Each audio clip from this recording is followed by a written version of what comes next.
that was built here in Marawi City. And for the Maute terrorist group, this was considered their command center for a while. This was also where they kept most of their hostages. And yesterday, while the government troops were trying to recover the Bato Mosque, they were met with heavy resistance from the buildings nearby. So dun po mismo sa Bato Mosque ay hindi po malakas yung resistance na binigay ng mga kalaban. Ngunit dun sa mga malapit na buildings dun sa Bato Mosque ay dun po tayo nagkaroon ng matinding resistance. So dun po nagkaroon ng firefight. In fact, dun sa isang building, yung katabi ng Bato Mosque, yung tinatawag nilang Pink Building, ay dun po nagkaroon ng pagsabog ng IED, Improvised Explosive Device, which caused the injury to 4 of our troops. No? 4 na sundalo po ang nasugatan dito sa pagsabog ng IED. And then in the course of regaining the other buildings around the mosque, unfortunately, nagkaroon po tayo ng isang killed in action and 3 more wounded in action. So all in all, dun po sa pag-recover natin ng Bato Mosque, the government forces incurred 1 killed in action and 7 wounded in action. We were able to recover 1 body of the Maute inside the Bato Mosque. And while the government forces searched the Bato Mosque for any personnel or any items, we were able to find some IEDs also around the Bato Mosque. And there were several other items such as cell phones and other gadgets. And we believe that they were going to use this for triggering devices, for improvised explosive devices. So far, yan po ang ating updates nung ginawa nating operations yesterday and up to today. Matindi pa rin ho yung fighting around the Bato Mosque today. And so slowly, our government forces are now gaining more ground. And we are now pushing the Maute terrorist group further into a smaller confined space. Sir, pagka nakuha natin yung Bato Mosque, tapos ngayon yung pink at saka yung iba pang mga buildings, no? From the 21 hectares, mga ilan na lang yung ginagalawa ng mga? Well, sa totoo lang po, ayaw natin magbigay ng mga estimates of the size. But definitely, it's now smaller, no? Between 15 to 20 hectares. 15 to 20. Ibig sabihin, ando pa rin yung Maute, may resistance pa? May resistance pa rin. In fact, malakas pa rin yung resistance nila. But in the process of their retreat, yung pag-atras po nila, ay nag-iwan pa rin sila ng maraming improvised explosive devices. Sir, yung mga hostages, meron pa ba communication na pwede yung pangkuha ito? Nakita po ba? When we recovered the mosque, no, wala po tayong nakitang mga hostages sa loob ng mosque. Does this mean na ginagamit din o nagiging Maute parang ginagamit sila ng Maute para maging frontliner ng mga hostages? Well, dun sa mga naunang mga reports na nakuha natin, some of the hostages, especially yung mga lalaki at yung mga able-bodied, ay puinersa ng Maute na makipaglaban na rin sa government forces. They were given firearms, they were given ammunition, and they were forced to fight with the Maute terrorist group. Initially, yung ginagawa po nila sa mga hostages nila ay ginawa nilang trabahador, no? Utusan. So yung mga hostages po ang tagaluto nila, tagalaba, tagahugas ng pinggan, tagadala ng mga bala dun sa ibang mga pwesto nila, no? Tagahukay ng mga trenches at mga tunnels. But later on, pinilit na rin po nila yung mga hostages na mga lalaki na makipaglaban na rin sa mga sundalo natin at pulis.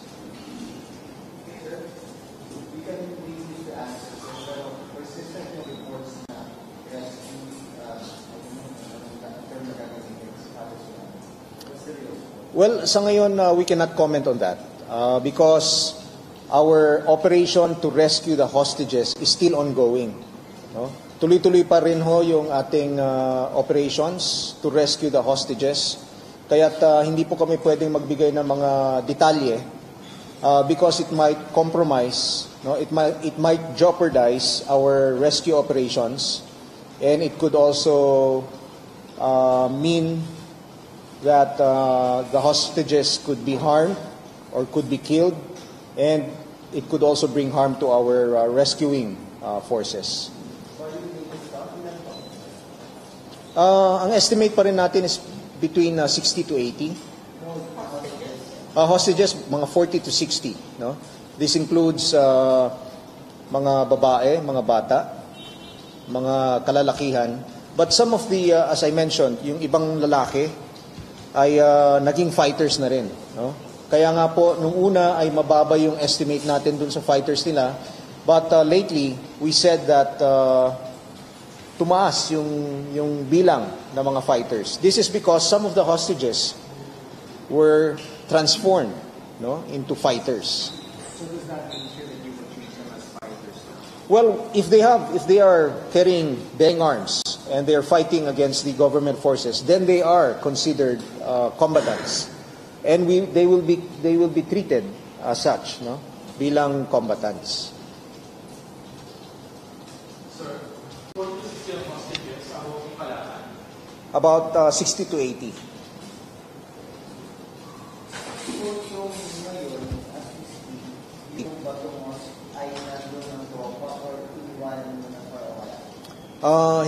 We cannot give you that information. But what's clear, sir, is that they've regained control of it. But Yes. at the same time, they're still fighting sa battles. Around Bato Mosque. In fact, yesterday when we were trying to recover the Bato Mosque, the strong resistance came from the other buildings, no, around the mosque. Dito sa picture, sir, kunwari ito ang Bato Mosque, ito ang mga tao na around. Yes. Oo. So, napaka-vulnerable for troops. So, sige, okay lang. So, as the military think yung 60 to 80 terrorists, most of them are in the area of is that No. where they're concentrated? They're still in other areas. We cannot give you the exact information kung nasaan po yung kalaban, but they are spread out. So there's a possible na nagkasama na yung hostages sa Stockholm Syndrome dahil nasa pera lang 3 months. Paano wala may nakakasa sa That is a possibility, pero wala pa ho tayong confirmation on that. Oo. Initially, yung mga hostages na nakatakas, naihatid na po natin sa Zamboanga, and accordingly, we did not see any sign of Stockholm syndrome. So hindi pa ho natin masabi. So, you said the hostages are no longer in Tabuk. Yes. What does that mean? Maring linipat sila, so they're not in the Bato Mosque already. Initial reports gave us the information that the Bato Mosque was used as the place where they placed most of their hostages. Pero kahapon po, nung pinuntahan na ng mga tropa natin, wala silang nakita mga hostages. Sir, clarification. You said kanina no comment on Father Chico. So there's no, parang you cannot confirm or deny that information. Thank you. Just to be clear. Parang Sorry. pwede ka naman. Gusto ko yung nagsusunod na ulit sa Okay ba yung...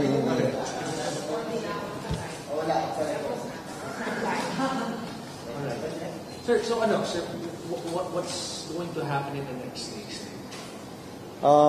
So we will be expecting more firefights as we try to regain more ground. Yun nga po yung nangyari is that we were able to recover already the important landmarks, no, the Islamic Center or the Grand Mosque, now the Bato Ali Mosque, and we are pushing further, no, into the defensive positions of the enemy. Ang ginagawa po nila is pag na-overrun natin yung kanilang defensive position, ay umaatras po sila sa susunod na defensive position nila. No? Yes. So, in fact, while we move forward and we try to cross their defensive position, ang mahirap po dito is yung mga improvised explosive devices na linalatag nila. No?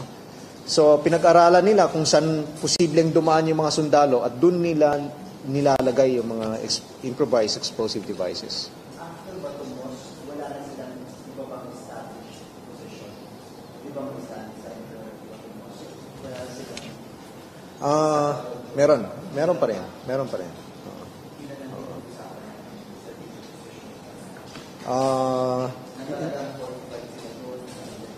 Well, we cannot, hindi pwedeng ibigay yun information. Sa ngayon, with the recovery of Bato and the buildings around it, we believe na lumiliit na at kumukonti na lang yung buildings na ginagalawan nila. So about 200 plus. No? I don't want to give an exact figure, but it's lesser than 300. Marami pa. Yung mga buildings kasi na ito, dikit-dikit. No? And even the small houses, yung mga malilit na bahay, is considered, no, a structure in itself. So, isang bilang rin yun. That was Colonel Romeo Bronner, Joint Task Force Marawi Deputy Commander, giving an update on the last 48 hours in the battle to retake Marawi City. It's day 118 of the Marawi crisis. He confirms the military has retaken Bato Mosque, one of the major strongholds of the Maute Group, and other important landmarks in the city. Bronner says resistance was strong in buildings near the Bato Mosque. In one of the buildings, an IED exploded, and this caused the injuries to 4 of our troops. And during the course of the fighting to recover the mosque, 1 soldier was killed in action, and all in all, 7 were wounded. He says the body of 1 Maute fighter was recovered, and today fighting is still intense near the mosque, but soldiers are slowly gaining ground. Colonel Bronner also said there were no hostages inside the mosque at the time it was retaken by government troops. He says operations continue to rescue hostages, but he can't divulge details as it may jeopardize their operations. He says about 40 to 60 hostages are still with the Maute Group. And when asked about Father Chito Suganob, he said he cannot confirm nor deny whether the priest was rescued. But earlier, Secretary Jesus Doreza has announced that Father Suganob was indeed rescued. He was quoting former Iligan City Mayor Franklin Quijano, and CNN Philippines sources confirmed this report as well. Just a backgrounder, the priest was taken hostage along with many others on May 23rd when crisis broke out in Marawi City. Catch Newsroom Weekend at 6 p.m. We'll have more stories for you. Thanks for joining us. I'm Mai Rodriguez. Natin maulit itong Marawi. Kaya talagang sinisikap po ng ating government forces, mga sundalo natin at kapulisan, na mahuli o mapatay po yung mga leaders ng grupong ito. Again, we do not want this to happen again to any other city in the Philippines. We do not want this kind of terrorism to flourish or expand. That is why we are really trying our best to contain this crisis and to capture their leaders.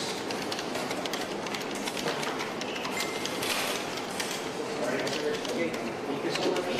Salamat sa patient. Pasensya na. Sana lahat na. Pwede mo naman tayo.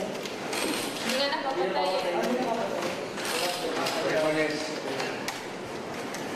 So, hindi. Nagplano pa lang kami. May mga options na tayo, pero kailangan pa rin iba sa taas. Okay.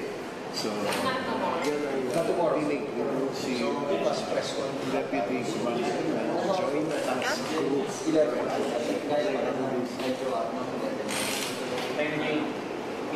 Wala eh, halos wala kami tulog yan. Ito mo sa mga ito dahil naging critical ito. Welcome to the newsroom on CNN Philippines. In the news, authorities rescue Father Chito Suganob, the priest taken as a prisoner of war by the Maute group. Taxi companies are raising their rates. How will this impact commuters? And a countdown to the Emmys. Find out which stars are going for the win.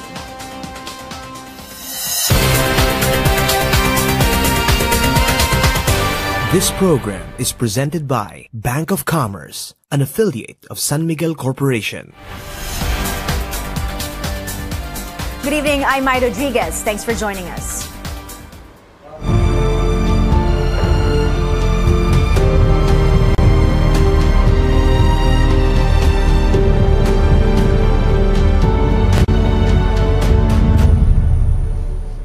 A Catholic priest held hostage by Maute terrorists is now in government hands.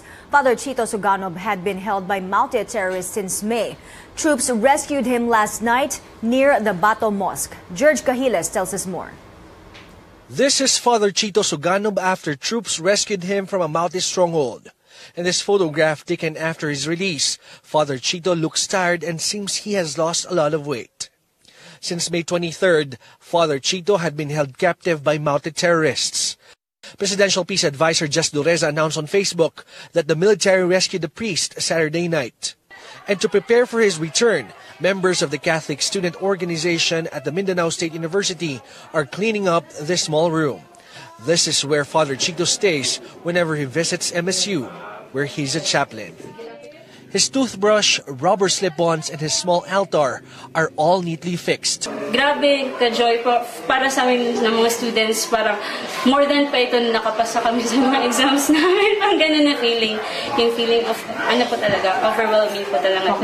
Maria Bartolome of the student group admits she thought Father Chito had died. Sa mga naririnig namin everyday dito sa campus na mga airstrikes na every morning na gumigising sa amin, parang naiisip namin, ano na kayang nangyari kina Father Chito? Naiisip namin, ano kayang kinakain nila doon? Every time na nagagather kami dito, ang saya-saya natin, pero paano kaya sila Father doon sa war zone? And even if the military has yet to officially announce a rescue of Father Chito, the Catholic community at the university knows Father Chito will join them again soon. From Marawi City, George Cahiles, CNN Philippines.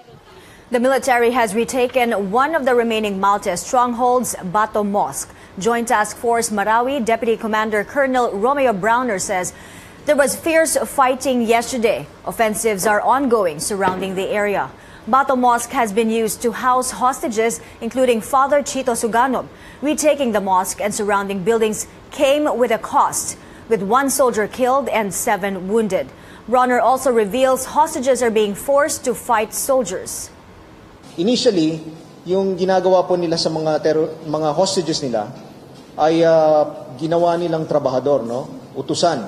So yung mga hostages po ang tagaluto nila, tagalaba, tagahugas ng pinggan, tagadala ng mga bala dun sa ibang mga pwesto nila, no? Tagahukay ng mga trenches at mga tunnels. But later on, pinilit na rin po nila yung mga hostages na mga lalaki na makipaglaban na rin sa mga sundalo natin. Bronner says the Maute group still holds about 40 to 60 hostages. News overseas, huge crowds block roads in St. Louis, Missouri, as demonstrators hold a second day of protests. This after the court acquitted Jason Stockley, then a police officer accused of shooting a black driver in 2011. Saturday's protest started peacefully but ended violent. Similar to Friday's protests, police say protesters threw rocks at them and smashed the windshield of a police vehicle. Officials say 11 officers were injured. Ed Sheeran's Sunday night concert in St. Louis has been canceled. A statement from his promoter says they were concerned about the safety of fans. Local officials say they could not commit enough policemen and other resources for the concert. Promoters hope to reschedule the concert next year. Rock band U2 also canceled their Saturday show. When the newsroom returns, will former Senator Jinggoy Estrada go back to politics now that he's a free man? We'll find out later. And how is the Caloocan police coping with its entire force sacked? Newsroom Weekend will be back after a quick break. Keep it here on CNN Philippines.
Right now, are we on Facebook? Good evening to our viewers. You're live on Facebook. Thank you for joining us. I'm just reading some of your greetings here. Wow. Okay, I'll read them to you later. We're following up on the big story today, the rescue of Father Chito Suganov. He's the priest in Marawi, taken hostage since May. We're trying to get government officials, especially Peace Process Advisor Secretary Jess Dureza. After all, he was the one who confirmed this news to us. He was quoting former mayor. And then also CNN Philippines' sources also confirmed this report. In fact, we had a picture of Father Suganov just after his rescue. I understand he was taken to a hospital this morning.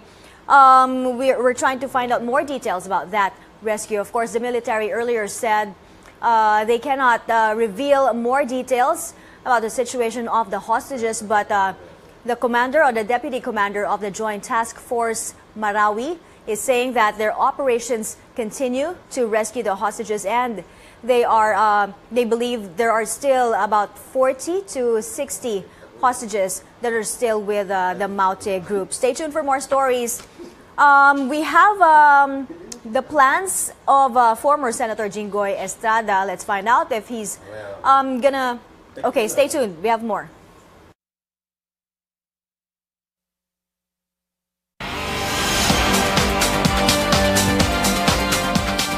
This is the newsroom on CNN Philippines. Welcome back.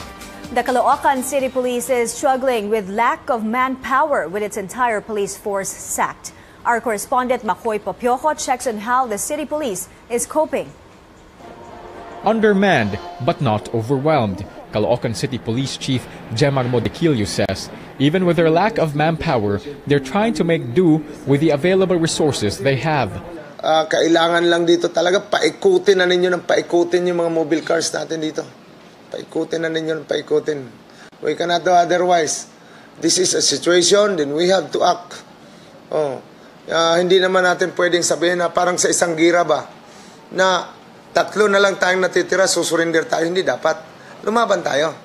At Station 2, only 30 policemen have replaced the 160 who have been sacked. At Station 4, only 14 took the place of 60 who have been relieved. And at Station 7, only 10 officers for more than 50 who were ordered to leave. Modikilio says the regional office has yet to finalize the transfer of additional policemen. As soon, all 1,000 officers of the entire Caloocan police force will be taken to Camp Bagong Diwa in Bicutan for retraining. Pending their transfer, some policemen say they are willing to multitask. Ang trabaho kasi ng polis, kailangan namin sumunod kung ano yung ng higher headquarters. Okay lang yun. Part of the job. But how is the community taking it? CNN Philippines visits the owner of the house that police illegally raided on September 7th. A relative who refuses to be identified says the owners, fearing retaliation from the police, have left Metro Manila. Their neighbors and other residents in Caloocan say sacking the police force was a well-deserved punishment. Okay lang naman yun kasi kung mali naman yung ginawa talaga nila. Nararapat lang na sila maparusahan. But they also want the officers replaced as soon as possible. Ay, siyempre, nakakatakot lang kasi wala tayong kapulisan na kulang kapulisan sa atin dito. Kailangan talaga mayroong kapulisan, marami para at least. Di tayo naano sa mga hold-up o kaya anong man nandito. For now, barangay officials are helping the police in the nightly patrols. In Barangay 188, Kagawad Jesus Hemilian says they've started deploying 9 peace and safety officers, or tanods, every night since Friday to help secure their community. Makoy Popioko, CNN Philippines.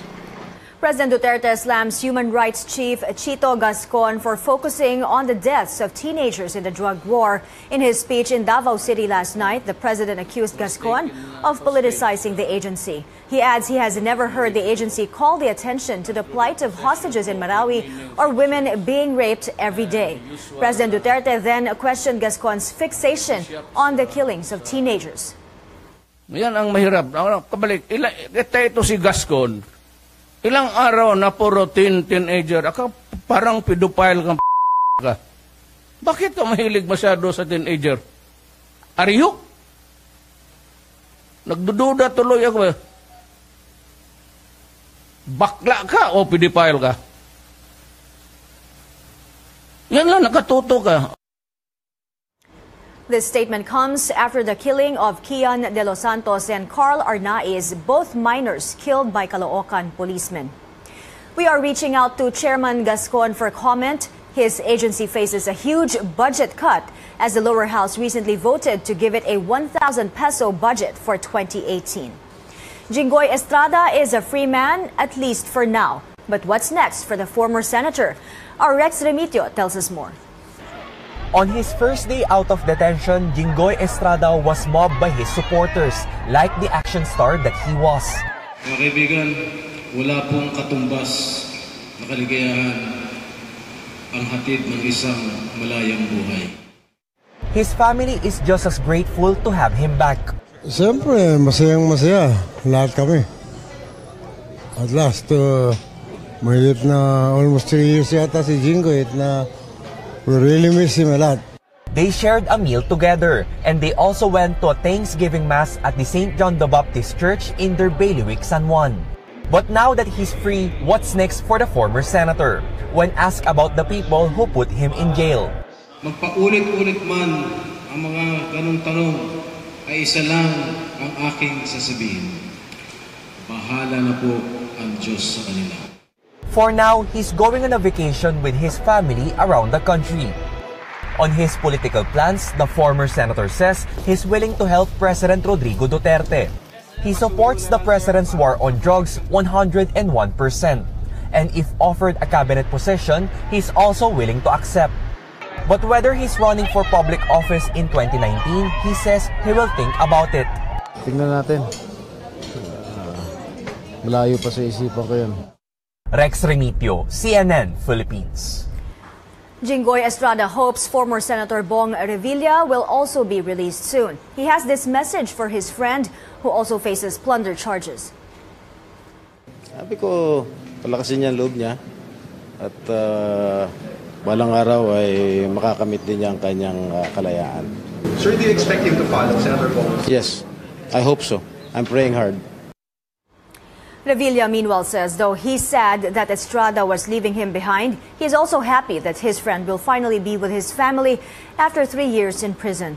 Estrada and Revilla were jailed in Camp Crame in 2014. Estrada is accused of getting 183 million pesos in kickbacks from his Priority Development Assistance Fund or PDAF, while Revilla allegedly got over 200 million pesos through ghost projects of alleged pork scam queen Janet Lim Napoles. The anti-graft court allowed Estrada to post bail. In its ruling, it says the evidence does not strongly establish that he was the main plunderer. Detained Senator Laila De Lima and the group Volunteers Against Crime and Corruption slammed the Sandiganbayan's decision.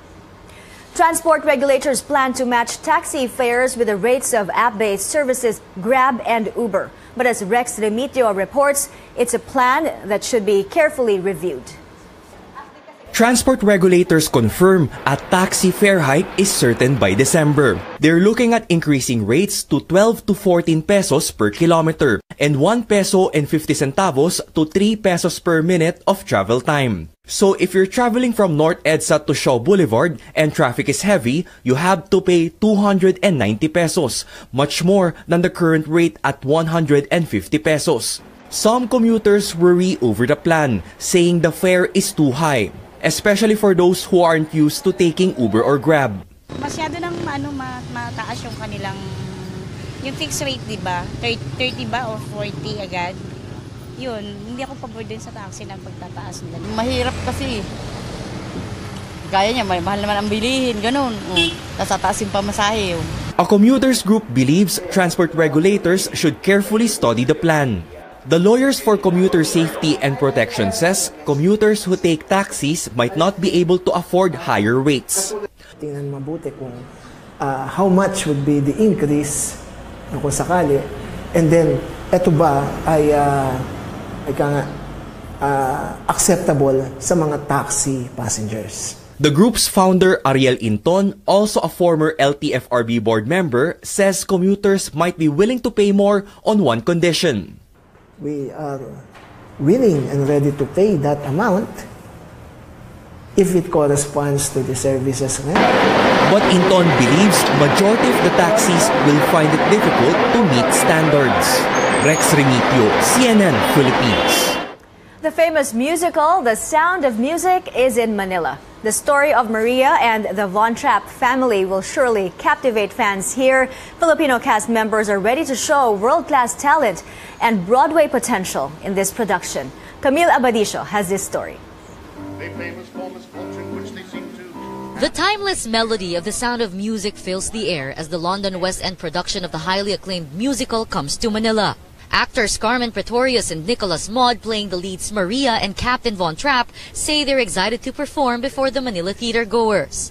They're very expressive. When they're here, obviously, they're going to be expressive, they're going to clap, hopefully at all the right places, and be maybe more energized than I'm used to. And sing along, hopefully a little bit. During Edelweiss. And I do expect them to all be really good singers. Speaking of singers. Not everyone can sing. It's a skill. Filipinos are really good singers. For the Manila leg, 18 Filipino actors are playing the role of the Von Trapp children. And the cast from London say they're impressed with the Filipino talent. I was blown away by them. They're fantastic singers. I mean, their singing is brilliant, and it put me to shame. And the whole cast just kind of melted. It was such a energy that literally ran through everybody.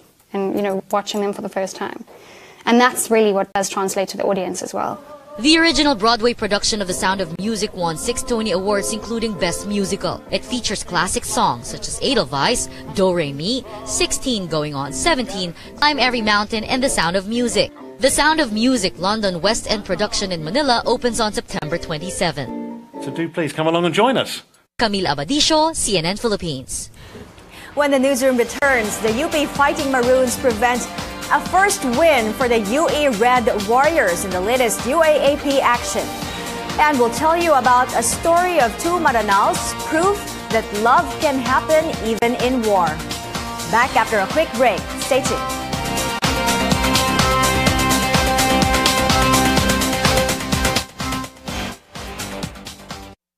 Good evening again to our viewers on Facebook. Thank you for joining us tonight. the big story still today, we're following up on the rescue of the priest in Marawi who was rescued last night, Father Chito Suganob. We're trying to get government officials to talk to us more about this. And earlier, the deputy commander of the Joint Task Force Marawi held a press conference. He was giving an update on the last 48 hours of fighting to take back key positions and major landmarks in Marawi City. He did say that they had just retaken the Bato Mosque and the other major landmarks in Marawi, and there were no hostages when they took the Bato Mosque, and they're still trying to rescue the hostages. He didn't give details of their operations. He says this may jeopardize their operations and also, of course, the safety of the hostages. He also said that 40 to 60 hostages are still with the Maute group. Also, coming up, we have more stories. I hope you do stay tuned until the end of the show. We have a report by Camille Abadisho telling us the story of an online portal that aims to share stories and facts about the Marcos regime. As you know, the anniversary of the declaration of martial law by Ferdinand Marcos is coming up. That's on September 21. Also, we have the countdown to the Emmys, your favorite shows, of course. And the stars of those shows are going for the win. We have a preview of the 69th Emmy Awards by Stephanie Elam. I'd like to take this opportunity to greet some of you watching us tonight. Romelito Maquinano Perodes watching from Myanmar. Hi to you. And Jessie Maslin watching from Australia. Gina Alcaide Cardines from Malaysia. Thank you for joining us this evening. And for more updates on our stories, please subscribe to our Facebook page by clicking the like and follow button on top. And do send us your thoughts and your comments on the show and the stories tonight. Stay tuned.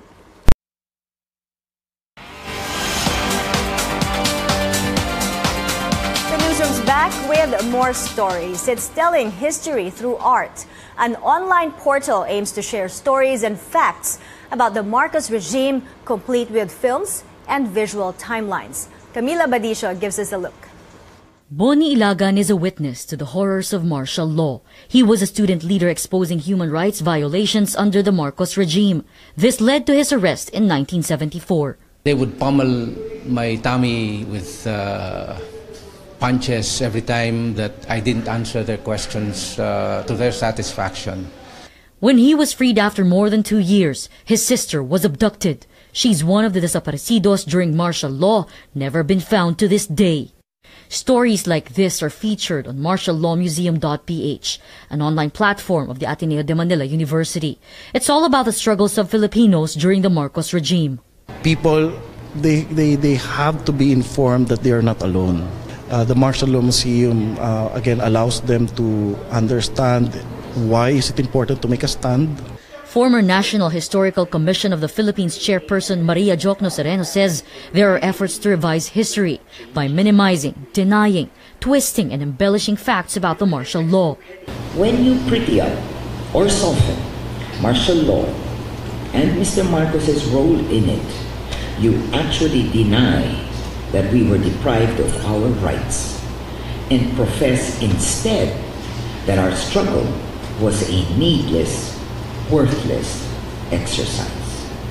It's a retelling of history through art with visual timelines, short films, poems, and artwork. Artists, scholars, and students set up the portal ahead of the 45th anniversary of the declaration of martial law. But with it came the attack of the trolls. These trolls, they aim to mock or undermine the very initiative that we have by ridiculing some of the points, perhaps the claims that we make in the website. As a martial law survivor, Ilagan says this pushes him to never stop telling his story. After all, kapag hindi natutunan ng ating mga kabataan ang mga aral ng kasaysayan, we are bound to repeat the tragedy of the past. It's his way of saying we will never forget the dark days of martial rule. Camille Abadisho, CNN Philippines. With familiar faces, newcomers, and a few subtle surprises, the Emmy Awards is determined to bring out the best of American television. CNN's Stephanie Elam has this preview of the 69th Primetime Emmy Awards. I won the election fair and square, and everyone knows that, okay? Yes, Mr. President, you say that literally all the time. The 69th Annual Primetime Emmy Awards will celebrate the best of the small screen. I'd like to begin today by apologizing on behalf of you to me. And with politics refueling its satirical engine, this year it's all about Saturday Night Live. This was a tremendous year for SNL. It got tied for the most nominations this year, and I think it was just because it was a great political year. They were on fire. With a late start, Game of Thrones is ineligible this year, so it's the robot cowboys of Westworld dominating the drama categories. You're one of them, aren't you? You're not real. The sci-fi saga is up for 22 trophies, including Best Drama. It will face off with Better Call Saul, The Crown, The Handmaid's Tale, House of Cards, Stranger Things, and rating sensation This Is Us. And we said, That's 3. Big 3? Big 3! I think it's a popular hit. I think everyone loves it. So I'd be surprised if This Is Us doesn't take the Best Drama trophy. We need to reform. We need to reaffirm the third R. The White House hijinks of Veep laughed up 17 nominations, including Best Comedy Series. The HBO mainstay is up against Atlanta, Blackish, Master of None, Modern Family, Silicon Valley, and Unbreakable Kimmy Schmidt. I've memorized the categories. Outstanding Comedy Series, Outstanding Supporting Garment, Outstanding Mixed Martial Arts Fighter. Stephen Colbert will host the show, almost a guarantee that politics will take center stage. I think the choice of Stephen Colbert, and certainly the reason he's done so well in the ratings, reflects how much he's talked about Donald Trump. Donald Trump is the biggest TV story of the year, and so his name is going to get mentioned, and it's going to get mentioned a lot on Emmy night. Much like politics of late, expect the Emmys to serve up plenty of surprises. Stephanie Elam, CNN, Hollywood. The Emmys happens tonight in LA. That's tomorrow morning here in Manila. After the success of their latest movie, Joshua Garcia and Julia Barreto are ready for more challenging roles. Facing CNN Philippines, Barreto says she wants to play realistic characters that movies are afraid to tackle, while Garcia wants to play more mature roles.